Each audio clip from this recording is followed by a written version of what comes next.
Hola amigo, amiga que nos acompañas, mi nombre es Roxana y te doy la bienvenida a tu canal El Camino Emaús. Bienvenido a nuestra sección de meditaciones, es nuestra segunda meditación. La vez pasada hablamos acerca de las bienaventuranzas, que por cierto te dejé una tarea y espero la hayas hecho. Una manualidad donde vengan las bienaventuranzas y que la cuelgues en un lugar importante. ¿La hiciste? Yo te voy a compartir el video de cómo hice mi manualidad y espero que tú me compartas tu video o tus fotos. El día de hoy tendremos un tema muy interesante, pero antes, si me lo permites, voy a probar un poquito mi comida porque tengo hambre. Son unos ricos frijolitos que acabo de cocer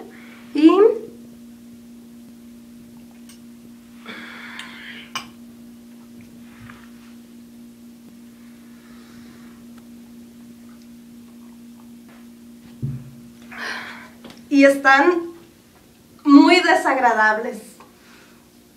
¿Qué es lo que pudo haber pasado?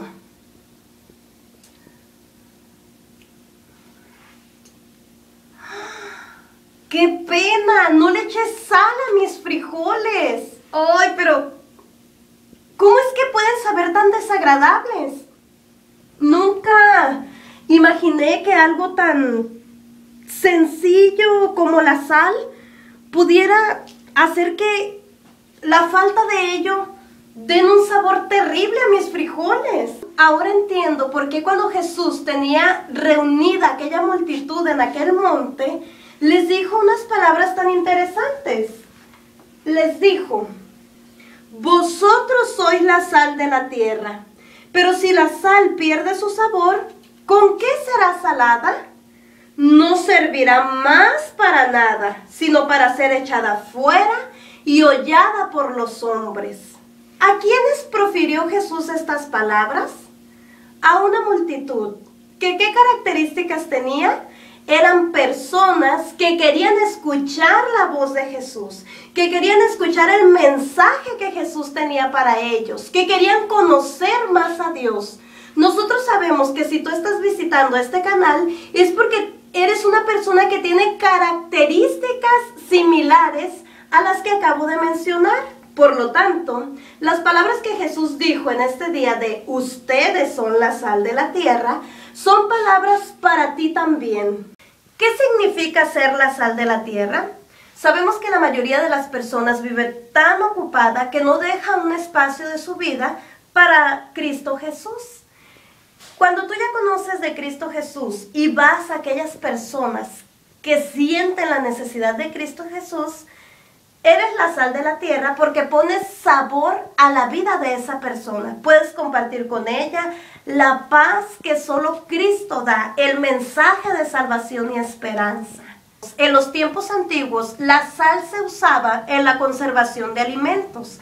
En las regiones romanas, a algunas personas les pagaban su salario, es decir, les daban una buena porción de sal para que pudieran conservar sus alimentos por más días y así comerlos.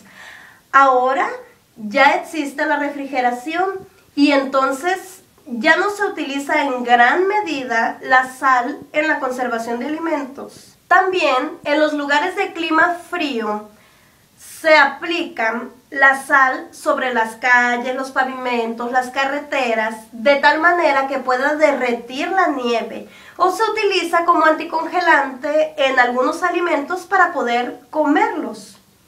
También la sal se utiliza como quitamanchas, para limpiar algunos cubiertos, y se utiliza en la industria de la elaboración de detergentes, jabones, pastas dentales, cuero, papel, etc. Es tan grande la utilidad de la sal que en los años 20 la compañía Crystal Diamond Salt publicó un artículo donde decía que la sal tiene casi 100 beneficios. Imagínate, si la sal ha sido de tan gran bendición a través de la historia para el mundo, Dios desea que nosotros también seamos de gran bendición para las personas que no le conocen. Sí, Dios desea que seamos de bendición para nuestros compañeros de trabajo, para nuestros amigos, para nuestros familiares, para nuestros vecinos.